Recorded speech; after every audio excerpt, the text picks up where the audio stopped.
بسم اللہ الرحمن الرحیم الحمد للہ رب العالمین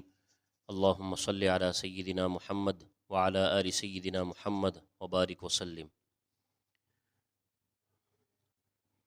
آج کی ہماری ویڈیو میں 25ویں پارے کا خلاصہ اور اس کے اندر اللہ تبارک و تعالیٰ کی طرف سے دیے گئے احکامات اور ارشادات کا خلاصہ کیا جائے گا۔ 25ویں پارے کے شروع ہی میں اللہ تبارک و تعالیٰ نے انسان کی فطرت اور اس کے نیچر کو بیان کیا ہے کہ کتنا مطلبی ہے۔ اللہ تبارک و تعالیٰ فرماتے ہیں لا یسأم الانسان من دعاء الخیر وإن مسہ الشر فیئوس قنوط، کہ انسان کی صفت، انسان کی فطرت اور اس کی عادت ایسی ہے کہ یہ خیر کی، بھلائیوں کی، اپنے فائدے کی دعائیں مانگنے سے نہیں رکتا، تھکتا نہیں ہے۔ گھنٹوں گھنٹوں دعائیں مانگے گا تو اپنے فائدے کی، اپنی غرض، اپنے مقصد کی خاطر ہر دعا مانگے گا۔ وَإِن مَسَّهُ الشَّرُّ فَيَئُوسٌ قَنُوطٌ، اور اگر دعاؤں کے باوجود اسے کوئی تکلیف پہنچتی ہے، کوئی برائی پہنچتی ہے، کوئی نقصان پہنچتا ہے، تو اس کا کیا حال ہوتا ہے؟ انتہائی درجے کا مایوس انسان اور دل شکستہ انسان بن جاتا ہے، بہت زیادہ تکلیف کا شکار ہو جاتا ہے، شکوے شکایت کرنے لگ جاتا ہے۔ یہ اللہ تبارک و تعالیٰ نے اس کا حال بتایا ہے۔ اب سمجھنے والی بات یہ ہے دوستو کہ اکثر ہم دعائیں کرتے ہیں، دعاؤں کی قبولیت نہیں ہوتی، تو اگر سرے سے دعا قبول ہی نہیں ہو رہی ہے جیسا اللہ تبارک و تعالیٰ قبول کرنا چاہتے ہیں، تو یوں سمجھ لینا چاہیے کہ انسان کی اس میں خود کی کچھ نہ کچھ کمی ہے، اس کے اعمال کا بدلہ ہے، اس کے اعمال کی برائی ہے، لہٰذا ان اعمال کی مکمل اصلاح کر لینی چاہیے تاکہ اس کی دعائیں قبول ہو۔ اسی لیے اللہ والوں نے دعاؤں کی 3 شرائط لکھی ہے۔ سب سے پہلی شرط یہ لکھی ہے کہ انسان گناہوں پر ندامت اور شرمندگی کے ساتھ دعائیں کرے۔ دوسری شرط یہ لکھی ہے کہ انسان اپنی گناہوں کی طرف لوٹ کر جانے سے انتہائی درجے میں نفرت کرنے والا بن جائے، کہ جن دعاؤں کو چھوڑ کر آیا ہے ان سے ایسی نفرت ہو جائے جیسے آگ میں جلنے سے نفرت ہوتی ہے۔ اور تیسری دعا کی شرط یہ بتائی ہے کہ جن گناہوں سے معافی مانگا ہے آئندہ ان کے ہمیشہ ہمیش کے لیے ترک کرنے کا مکمل ارادہ کر لے۔ یہ 3 شرائط اگر آدمی کی دعاؤں میں ملحوظ رہیں تو اس کی دعا قبول ہو سکتی ہے اور اللہ تبارک و تعالی اس کی مراد کو پورا کر سکتے ہیں۔ یہ تو دعاؤں کی شرائط ہوئی۔ بعض علماء کرام نے یہ بھی لکھا ہے کہ اللہ تبارک و تعالی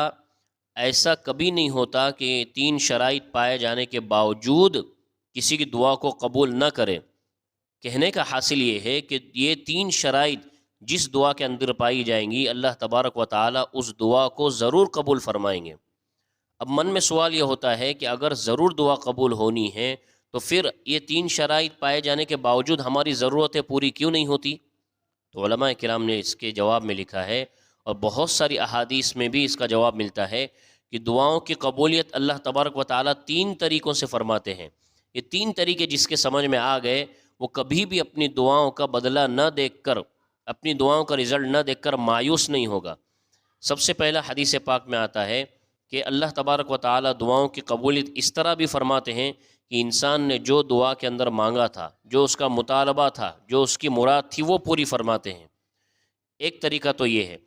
دوسرا فرمایا کہ بسا اوقات جو دعا انسان نے کیا ہے وہ اس کی مراد اور مطلب نہ دے کر اللہ تبارک و تعالی اس کے بدلے میں اس پر آنے والی کسی بڑی مصیبت کو، آزمائش کو، بلاؤں کو ٹال دیتے ہیں۔ تیسرا طریقہ یہ لکھا ہے کتابوں کے اندر کہ دعاؤں کی قبولیت اس طرح بھی ہوتی ہے کہ اگر کوئی شخص دعا کرے اور اس کا نتیجہ نہ ملے تو اللہ تبارک و تعالی اس کی دعاؤں کے اجر کو آخرت کے لیے اٹھا کر رکھ دیتے ہیں۔ اسی وجہ سے بعض احادیث میں ملتا ہے کہ کل قیامت میں جب انسان اپنی دعاؤں کے نتیجے اور رزلٹ کے بدلے میں اتنے بڑے اجر کو، اتنے بڑے انعام کو دیکھے گا تو یہ تمنا کرنے لگے گا کہ کاش کل قیامت ہی میں میرے لیے ساری دعاؤں کا ثواب اٹھا دیا جاتا، دنیا میں میری کوئی دعا قبول ہی نہ ہوئی ہوتی۔ اس طرح کا وہ تمنا کرنے لگے گا۔ اس سے بات سمجھ میں آتی ہے کہ اللہ تبارک و تعالی سے دعا مانگتے وقت اگر وہ 3 شرائط کا لحاظ رکھا جائے جو بتائی گئی ہیں تو اللہ تبارک و تعالی ان 3 چیزوں میں سے، دعاؤں کے ان 3 رزلٹس میں سے ایک رزلٹ ضرور عطا فرماتے ہیں، بشرطے کہ آدمی اپنی دعاؤں میں وہ 3 باتوں کا خیال رکھے۔ اس کے بعد اللہ تبارک و تعالی نے سورہ شورا کا ذکر فرمایا ہے، اور اس سورہ شورا کے اندر بہت ساری مومنوں کی صفات بھی بیان کی گئی ہیں، اور اہل کتاب یعنی یہود اور نصارہ سے بھی بہت ساری باتیں کی گئی ہیں۔ تقریباً ایک آیت ایسی ہے کہ اس کے اندر اللہ تبارک و تعالیٰ نے 10 باتیں کھلم کھلا صاف طور پر اسلام کے مزاج کی بیان کر دی ہیں، اہل کتاب یعنی یہودیوں اور نصرانیوں سے، کہ ہمارا اسلامی مزاج یہ کہتا ہے، اور اللہ تعالیٰ کا حکم اور اللہ تبارک و تعالیٰ کا تقاضا آپ لوگوں سے یہ ہے، ہو سکے تو ان باتوں کو مانو، ورنہ اپنے مذہب پر ڈٹے رہو اور کل قیامت میں اس کا بدلہ پاؤ۔ سب سے پہلی بات اللہ تبارک و تعالیٰ نے ارشاد فرمائی ہے کہ فَلِذَلِكَ فَادْعُ، اے نبی آپ دعوت دیجئے۔ کس بات کی دعوت دیجئے؟ اس سے اوپر والی آیت میں اہل کتاب کے، کرسچنز کے عقیدہ توحید کے اندر تثلیث کا جو ان کا عقیدہ ہے اس کو چھیڑا گیا ہے، اور پھر آگے چل کر عقیدہ توحید کی یعنی کھلم کھلا بغیر کسی شرکیہ عقیدے کی انہیں دعوت دی گئی ہے۔ ایک لفظ کے اندر اللہ تبارک و تعالیٰ نے دعوت دے دی۔ اس کے بعد فرمایا وَاسْتَقِمْ كَمَا أُمِرْتَ، کہ آپ کو صراط مستقیم پر گامزن بھی رہنا ہے۔ نبی پاک علیہ الصلوۃ والسلام کے ذریعے امت کو پیغام دیا جا رہا ہے کہ ہر مسلمان کو قولاً، فعلاً، علماً، عملاً، عقیدتاً اور حالاً ہر اعتبار سے اپنے راستے پر صراط مستقیم پر گامزن رہنا ہے، تب جا کر باطل فرقوں سے اس کی حفاظت ہو سکتی ہے۔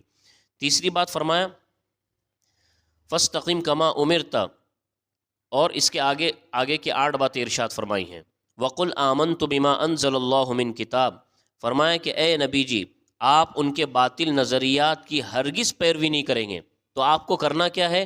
آمنت بما انزل اللہ من کتاب، کہ اللہ تبارک و تعالی مجھ پر قرآن پاک کی جو صورتیں، جو آیات، جو احکامات نازل فرمائیں گے، میں صرف ان کی پیروی کا پابند رہوں گا، تمہاری کتابوں کی پیروی کا میں پابند نہیں رہنے والا۔ چوتھی بات ارشاد فرمائی جس کا خلاصہ ہے کہ آپ توحید کا وہ مضمون بتا دیجئے جو قرآن پاک میں نازل کیا گیا، اور اسی کی طرف ان کو دعوت بھی دیجئے، جیسا کہ میں نے ابھی آپ حضرات کے سامنے اس کی تلاوت کی۔ 5ویں نمبر پر فرمایا گیا ہے انصاف کے بارے میں کہ اے نبی آپ یہ کہہ دیجئے کہ مجھے انصاف کا حکم دیا گیا ہے۔ اور کس بات کا انصاف کا؟ اس بات کے انصاف کا کہ جس عقیدہ تثلیث کو لے کر تم بیٹھے ہوئے ہو، تم اس پر جمے ہوئے ہو، اس کے درمیان اور عقیدہ توحید جو مسلمان مانتے ان کے درمیان کون سا برحق ہے، لیکن شرط یہ کہ تم اس کا فیصلہ کروانے کے لیے اللہ کے نبی علیہ الصلوۃ والسلام کے پاس آؤ تو صحیح، اور وہ لوگ آنے والے ہیں نہیں۔ تو یہ ایک بات ارشاد فرمائی گئی 5ویں نمبر پر۔ 6ٹھے نمبر پر اہل کتاب سے صاف صاف انداز میں کہہ دیا گیا کہ اسلام ایک عقیدہ توحید پر گامزن ہے، باقی ہے، جمع ہوا ہے، خواہ تم کتنا بھی چاہ لو وہ اس عقیدے کو نہیں ماننے والا جس کو تم لوگ لے کر بیٹھے ہوئے ہو۔ 7ویں نمبر پر فرمایا کہ لنا اعمالنا ولکم اعمالکم، ہمارے لیے ہمارے اعمال اور تمہارے لیے تمہارے اعمال ہیں، یعنی ہم سے ہمارے اعمال کی پوچھ ہوگی، تم سے تمہارے اعمال کی پوچھ ہونے والی ہے، کسی سے دوسرے اعمال کے بارے میں پوچھ نہیں ہوگی۔ لہٰذا ہم جس عقیدہ توحید کو لے کر بیٹھے ہوئے ہیں اللہ تبارک و تعالی ہم سے اس کے بارے میں پوچھیں گے، تم جس عقیدہ تثلیث کو لے کر بیٹھے ہوئے ہو تم سے اس کے بارے میں پوچھو گی۔ 8ویں نمبر پر یہ فرمایا اللہ تبارک و تعالی نے کہ ہم نے، اے نبی آپ کہہ دیجئے کہ ہم نے مکمل طور پر اپنی ساری محنت اور تگودو کر کے تمہارے سامنے عقیدہ توحید کو واضح کر دیا ہے، اب ماننا نہ ماننا یہ تمہارے ذمے ہے۔ فمن شاء فلیؤمن ومن شاء فلیکفر، جس کو ماننا ہے وہ مان لے، جس کو ماننا ہے وہ کفر کرتا رہے۔ 9ویں نمبر پر یہ فرمایا کہ اللہ تبارک و تعالی کل قیامت میں ہمارے اس عقیدے کے درمیان اور دیگر تمام عقائد کے درمیان فیصلہ کن بحث کرنے والے ہیں، لہٰذا دنیا میں رہ کر بہت زیادہ جلدی کرنے کی ضرورت نہیں ہے، اگر ماننا ہے تو مان لو، ورنہ کل قیامت میں اس کا ضرور فیصلہ ہونے والا ہے۔ لیکن اس وقت جو فیصلہ ہوگا، رزلٹ آئے گا، اس سے رجوع کرنے کی اور اس سے واپس آنے کا ذرا بھی اختیار نہیں رہنے والا، اس لیے دنیا میں ہی رہتے ہوئے اس بارے میں سوچ لینا چاہیے۔ پھر اس کے بعد فرمایا کہ کل قیامت میں وَإِلَيْهِ الْمَصِيرُ، یعنی کل قیامت میں اللہ ہی کی طرف ہر ایک کو لوٹنا ہے اور اللہ تعالیٰ ہی کی طرف جانا ہے۔ تو اگر کل قیامت میں محشر کا میدان قائم کرنے کے لیے اللہ کے علاوہ کوئی اور ہوتا، قرآن اور حدیث سے کبھی بھی کسی بھی بات سے یہ ثابت ہوتا تو عقیدہ تثلیث کی کہیں نہ کہیں گنجائش ہو سکتی تھی، لیکن تم بھی مانتے ہو، ہم بھی مانتے ہیں کہ کل قیامت میں اللہ واحد، اللہ وحدہ لا شریک لہ کی طرف لوٹ کر جانا ہے، نہ اس کی ذات میں کوئی صفات میں کوئی شریک ہے، نہ ذات میں کوئی شریک ہے۔ لہٰذا جب یہ بات مان لیا تو عقیدہ توحید کے قائل بن گئے، تو اس کو مانو گے تو جا کر تمہارا بھلا ہونے والا ہے۔ اس کے بعد یہاں تک تو 10 باتیں صاف صاف کھلم کھلا اسلامی مزاج کی اہل کتاب کے سامنے رکھ دی گئی ہیں۔ اب یہ کہا گیا ہے کہ ہمارا اور تمہارا سب سے بڑا جھگڑا، سب سے بڑا اختلاف عقید توحید کو لے کر ہے، اور ہم عقید توحید کے قائل ہیں، تم اس کے قائل نہیں ہو۔ لیکن اگر تم عقید توحید کے قائل بننا چاہتے ہو، گمراہی سے نکل کر ہدایت کی طرف آنا چاہتے ہو، ظلمات سے نکل کر نورانیت کی طرف آنا چاہتے ہو، اور عقید تثلیث سے نکل کر عقید توحید کی طرف آنا چاہتے ہو، تو 3 باتوں کا تمہیں خیال رکھنا پڑے گا۔ ان 3 باتوں کو اگر تم نے مان لیا تو ضرور تمہارے حق کا، تمہاری ہدایت کا فیصلہ ہو سکتا ہے۔ ان 3 باتوں میں سے سب سے پہلی بات فرمائی اللہ الذی انزل الکتاب الی آخرہ الآیہ، کہ اللہ تبارک و تعالی نے ایک کتاب نازل کی ہے، حق کے ساتھ نازل کی ہے، ترازو و میزان کے ساتھ نازل کی ہے۔ وما یدریک لعل الساعۃ قریب، کہ یہ جو کتاب اللہ تبارک و تعالی نے نازل کی ہے، اس میں عقید توحید کو الگ الگ جگہ، الگ الگ انداز میں بیان کیا گیا ہے۔ لہٰذا اگر تم ہدایت چاہتے ہو تو اس کتاب یعنی قرآن پاک کو کھول کر پڑھو اور اس کو سمجھنے کی کوشش کرو، تو عقید توحید تک پہنچ جاؤ گے۔ دوسری بات فرمایا میزان، میزان سے مراد یہ ہے کہ تمہیں کسی بھی چیز کو سمجھنے کے لیے عقل سلیم اللہ تبارک و تعالیٰ نے دی ہے، لہٰذا اپنی عقل کا استعمال کرو کائنات کے بنانے کی چیزوں میں، اور کائنات میں غور و فکر کرو تاکہ تمہیں خود بخود پتہ چل جائے کہ کیا اس کائنات کا بنانے والا ایک ہے یا 3 میں کا ایک ہے، تاکہ تم ہدایت کی طرف پہنچ جاؤ۔ دوسری چیز یہ تھی۔ تیسری چیز فرمایا کہ وما یدریک لعل الساعۃ قریب، اگر عقید توحید سے قریب ہونا چاہتے ہو، حق کو پانا چاہتے ہو، ہدایت پر آنا چاہتے ہو، تو کل قیامت یعنی آخرت کے بارے میں بھی غور و فکر کر لو، اس لیے کہ جس انسان کے اندر آخرت میں اللہ تبارک و تعالیٰ کو جواب دینے کا تصور ہو، آخرت کی پیشی کا تصور ہو، ایسا انسان کبھی بھی گمراہی پر جم نہیں سکتا، ٹک نہیں سکتا، وہ ضرور حق اور باطل کے درمیان فرق کرنے پر تل جاتا ہے۔ اور جو انسان حق اور باطل کے درمیان فرق کرنے چلا جاتا ہے، اللہ تبارک و تعالیٰ اس کی طلب اور تڑپ کو دیکھ کر اسے ضرور ہدایت عطا فرماتے ہیں۔ تو یہ 3 چیزیں ہیں، اگر ان 3 چیزوں کی پابندی کرو گے تو ضرور ہدایت ملے گی۔ اس کے بعد اللہ تبارک و تعالیٰ نے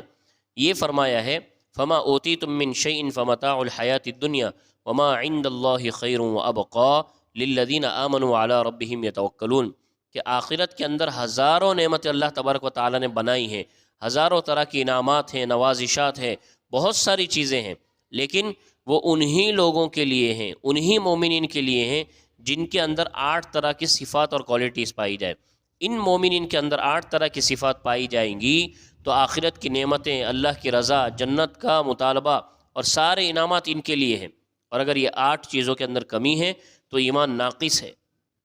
وہ 8 چیزیں کیا ہیں؟ فرمایا کہ وما عند اللہ خیر وابقى للذین آمنوا وعلی ربہم یتوکلون، کہ ایمان والوں کے لیے اللہ تبارک و تعالیٰ کے پاس جو نعمتیں ہیں وہ ان لوگوں کے لیے ہیں، ان ایمان والوں کے لیے ہیں جو اللہ تعالیٰ پر توکل اور مکمل بھروسہ کرتے ہیں، حالات سازگار ہوں یا حالات ناموافق ہوں، کیسے بھی حالات ہوں، ہر حال میں اللہ تبارک و تعالیٰ کے ساتھ ان کا یقین، ان کا اعتماد، ان کا بھروسہ جمع ہوا رہتا ہے، ٹکا ہوا رہتا ہے، لہٰذا وہ ہر حال میں اللہ تبارک و تعالیٰ پر بھروسہ کرتے ہیں۔ دوسرا فرمایا والذین یجتنبون کبائر الاسم والفواحش، کہ دوسری صفت ان مومنین کے اندر جو اللہ تبارک و تعالیٰ کے پاس انعامات پانے والے ہیں یہ ہوتی ہے کہ وہ کبیرہ گناہوں سے، بے حیائیوں سے مکمل اجتناب کرتے ہیں اور بچتے ہیں۔ اور بے حیائیوں میں وہ بھی بے حیائیاں ہیں جن کو عقل سلیم بے حیائی کہتی ہے، دل برا کہتا ہے، وہ بھی بے حیائیاں ہیں جن کو اسلام نے منع کیا ہے۔ ایک حدیث میں پاک میں اللہ کے نبی علیہ الصلوۃ نے ارشاد فرمایا کہ 7 ہلاک کر دینے والی چیزوں سے بچو۔ نمبر 1 شرک، نمبر 2 جادو کرنا یا کرانا، نمبر 3 قتل ناحق، نمبر 4 سود لینا یا سود دینا یا سود کے معاملات میں کسی بھی طرح شریک ہونا، نمبر 5 یتیم کا مال کھانا، نمبر 6 جہاد میں نہ بھاگنا، کبھی بھی دشمن سے مڑ بھیڑ ہو جائے تو اپنے پیٹھ کو پھیر کر نہ بھاگ جانا، اور نمبر 7 فرمایا پاک دامن مرد و عورت پر زنا کی تہمت نہ لگانا، یہ بھی ان کا شیوا ہے، ان کی فطرت ہے ایمان والوں کی۔ اور نمبر 7 فرمایا،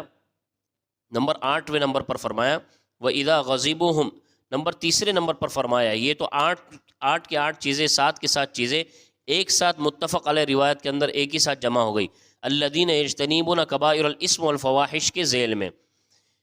تو تیسری صفت ان کے اندر یہ ہے وَإِذَا غَضِبُوهُمْ يَغْفِرُونَ، کہ جب وہ غصہ ہوتے ہیں تو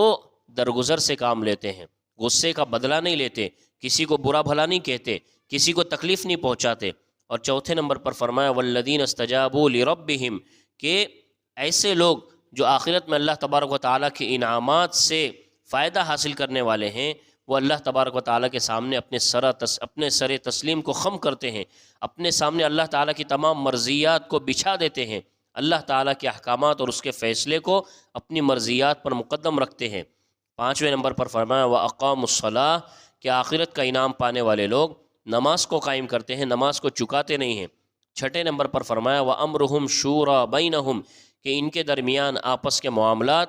آپس کے مشوروں سے حل ہوتے ہیں، کہ اللہ تبارک و تعالیٰ نے مشورے میں خیر رکھی ہے، بھلائیاں رکھی ہیں، بہت ساری بھلائیاں مشوروں کے ذریعے انسان کو حاصل ہو سکتی ہیں۔ تو وہ لوگ جو آخرت میں اللہ تبارک و تعالیٰ کی طرف سے انعامات پانے والے ہیں، سچے پکے مومنین ہیں، ان کے اندر ایک صفت یہ بھی ہے کہ آپس کے معاملات مشورے کے ذریعے حل کرتے ہیں۔ ساتویں نمبر پر فرمایا وَمِمَّا رَزَقْنَاهُمْ يُنْفِقُونَ، کہ جو مال ہم نے انہیں دیا ہے، جو دولت ہم نے انہیں دی ہے، جو نعمت ہم نے انہیں دی ہے، اس میں سے اللہ تبارک و تعالیٰ کے دوسرے بندوں پر خرچ بھی کرتے ہیں، اللہ کے دین پر لگاتے ہیں، اپنا جان مال خود کا نہیں سمجھ کر بیٹھ جاتے۔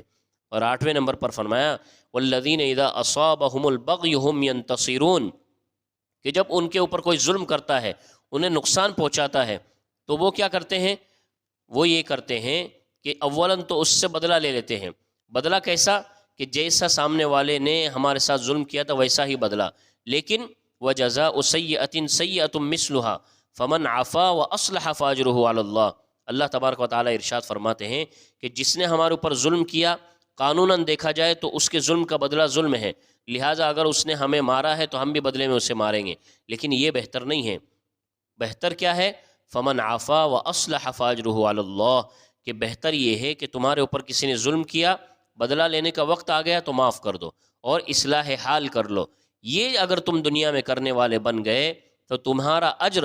اللہ تبارک و تعالیٰ کے پاس محفوظ ہو جائے گا، ورنہ بدلہ لے لیا تو ختم ہو گیا معاملہ۔ لیکن اگر اجر چاہتے ہو، اللہ تعالیٰ کے پاس ثواب چاہتے ہو، نیکیاں چاہتے ہو، تو